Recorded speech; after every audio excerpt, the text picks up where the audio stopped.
본문은 골로새서 2장 1절에서 7절까지 말씀입니다.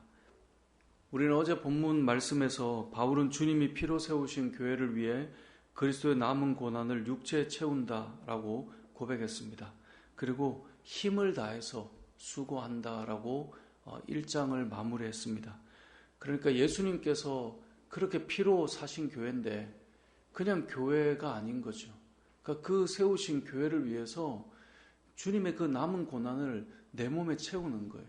교회는 내가 그 고난을 기꺼이 그래서 기뻐하고 그리고 그 일을 위해 달려가고 그렇게 내가 힘을 다해서 수고하겠다라고 하는 것이 바울의 고백이지만 사실 모든 성도들이 가져야 될 마음인 것이죠.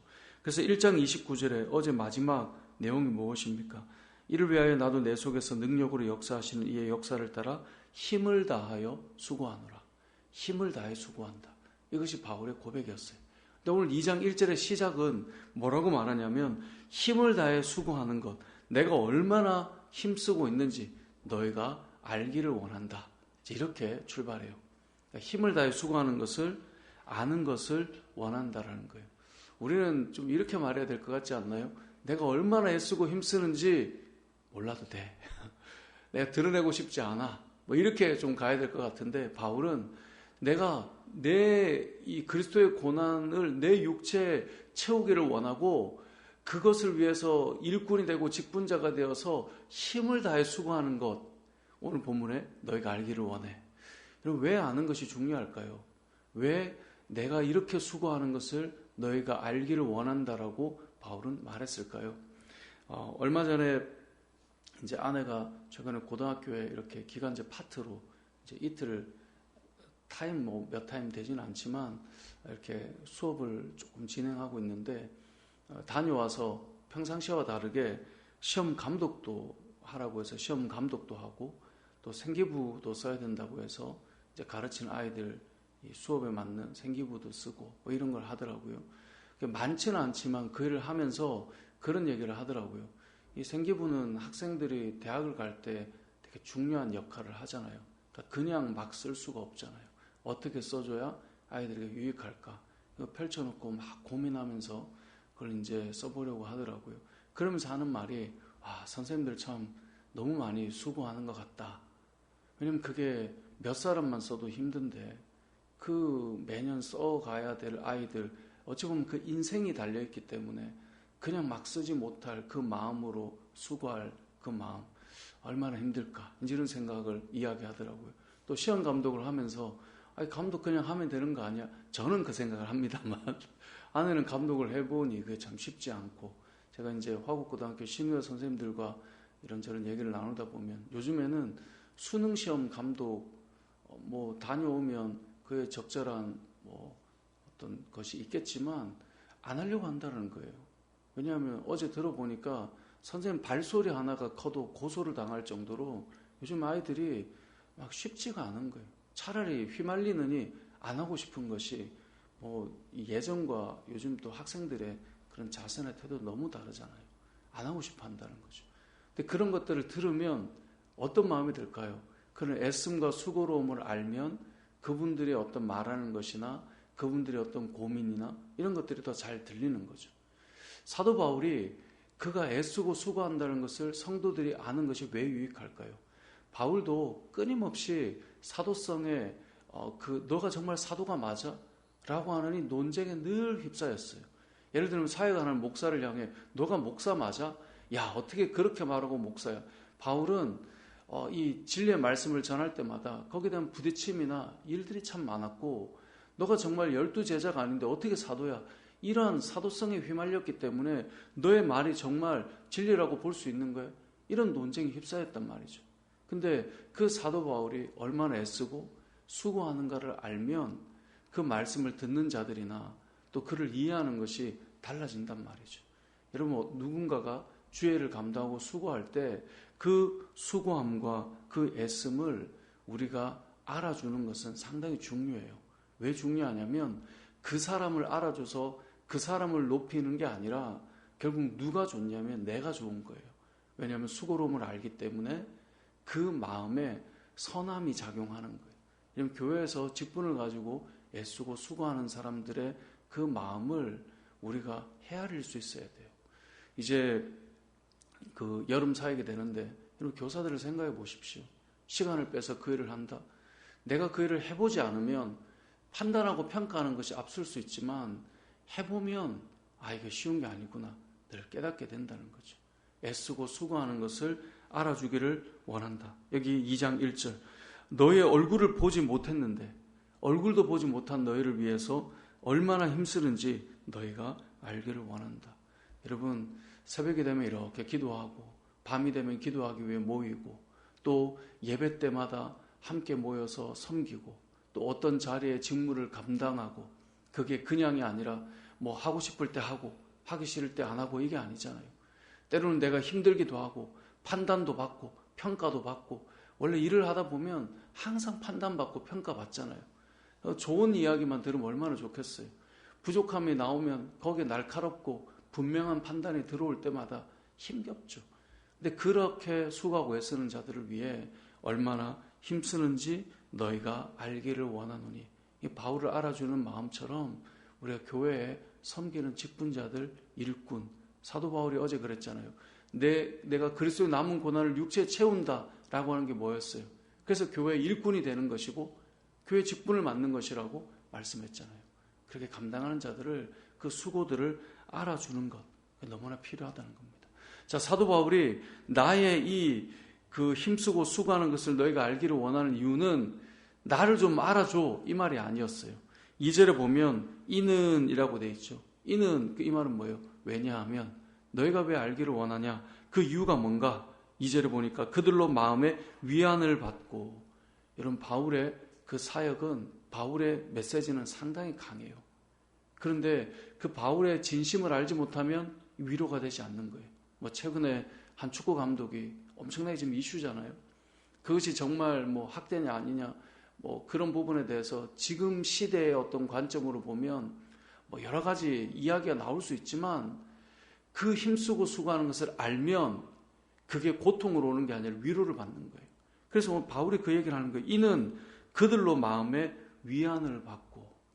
바울은 이 문체를 보면요 따뜻한 느낌보다는 강한 느낌이 엄청 많단 말이에요. 서신서를 보면.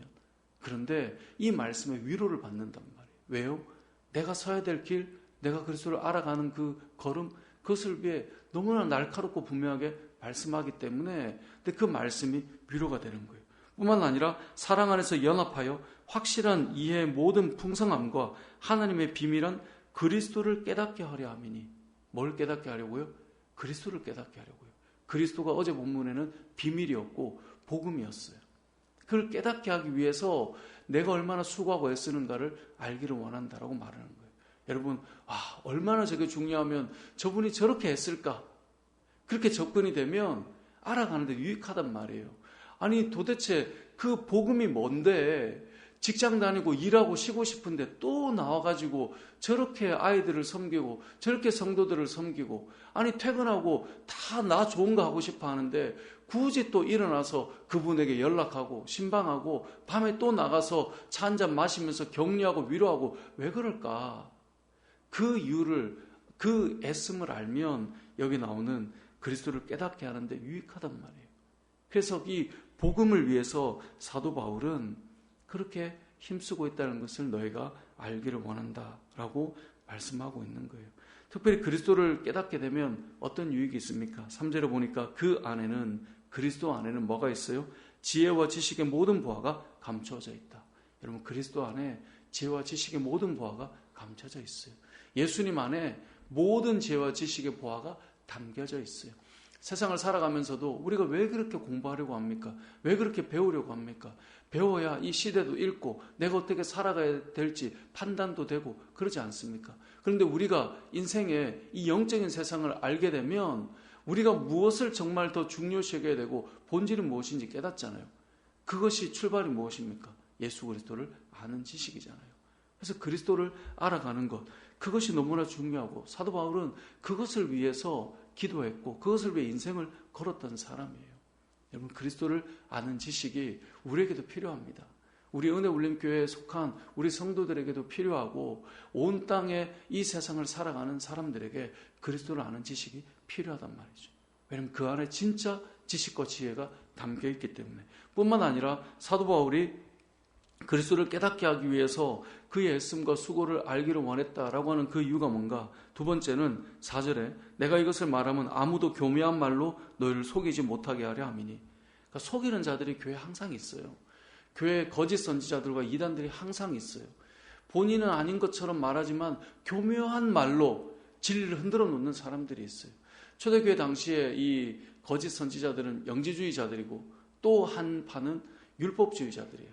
그래서 한쪽은 이 영이 선하고 육체는 악하고, 근데 영적으로 구원받으면 어떤 악한 일을 행해도 한번 구원받으면 전혀 무관해라고 요즘에 말하는 구원파와 같은 그런 어떤 뿌리들의 영지주의자가 가지고 있고요. 또 하나는 예수님을 만나도 너희는 할례를 행해야 돼.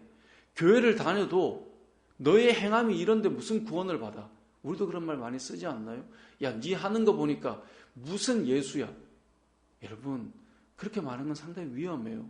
상당히 우리의 인생에 필요한 어떤 윤리와 크리스찬으로서의 삶을 가르치는 것 같은데, 예수님을 교회 다닌다고 말하면서 기도한다라고 말하면서 행동하는 거 보면 아무 소용없어. 그건 틀린 말이에요. 예수님을 믿는 것이 출발이에요.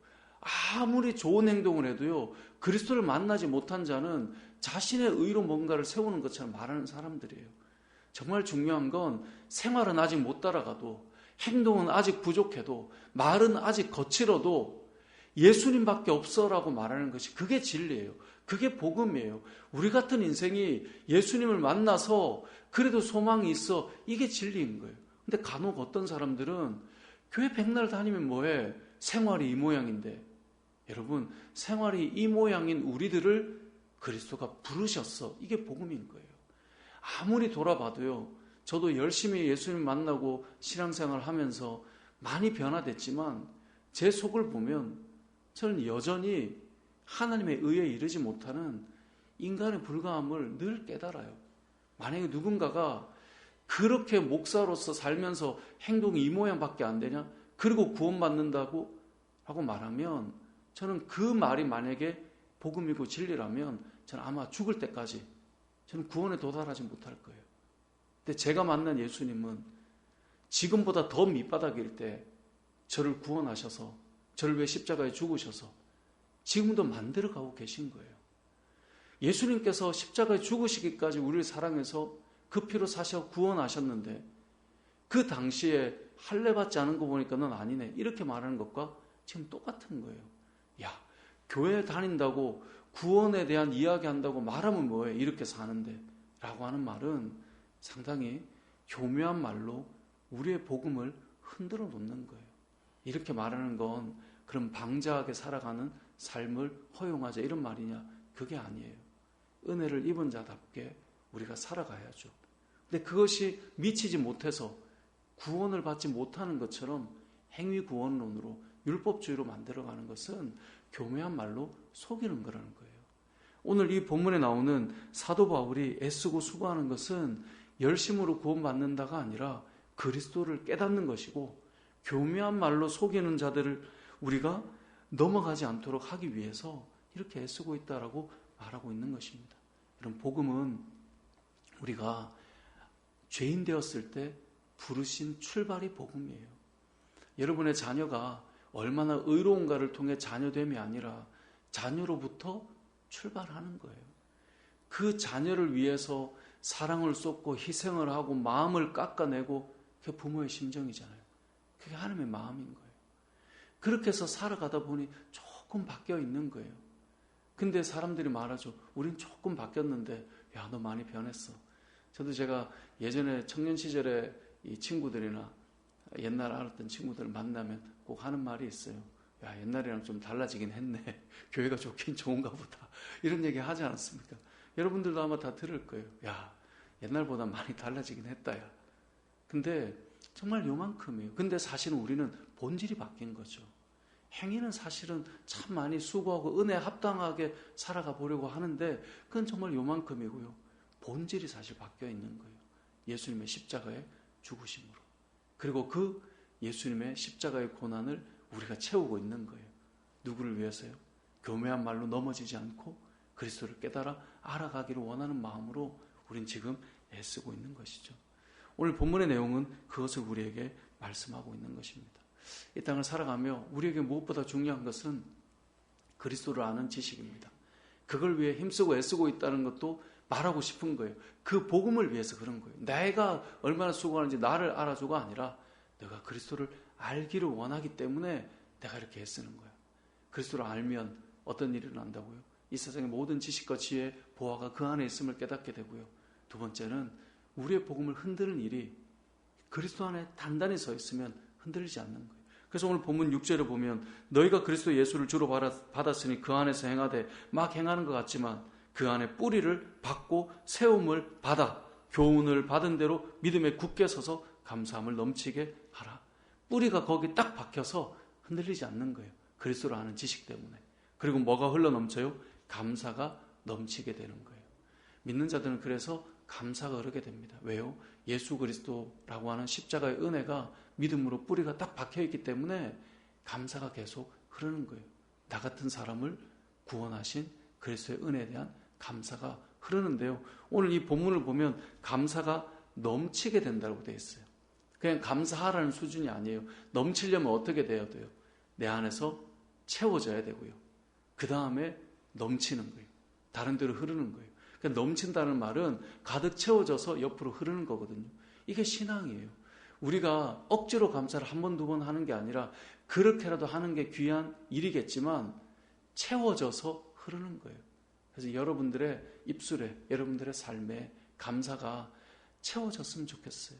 내 안에 허락하신 은혜의 그 내용들이 잘 채워지고 그것이 옆으로 흘러서 이웃에게 또 공동체에게 이 감사의 은혜가 계속 흐르는 그런 삶을 살아갈 수 있도록 살다 보면 감사하지 못할 이유를 찾으면 엄청 많을 거예요. 그런데 역으로 내가 감사할 이유를 찾기 시작하면 그 또한 참 많을 거예요. 그럼 가정에서 아내를 볼 때, 남편을 볼 때 부족함을 찾자 말하면 하루에도 뭐 엄청나게 찾겠죠. 그런데 역으로 감사를 찾기 시작하면 하루에도 정말 여러 가지를 찾아낼 거예요. 감사를 계속 찾아내는 거예요.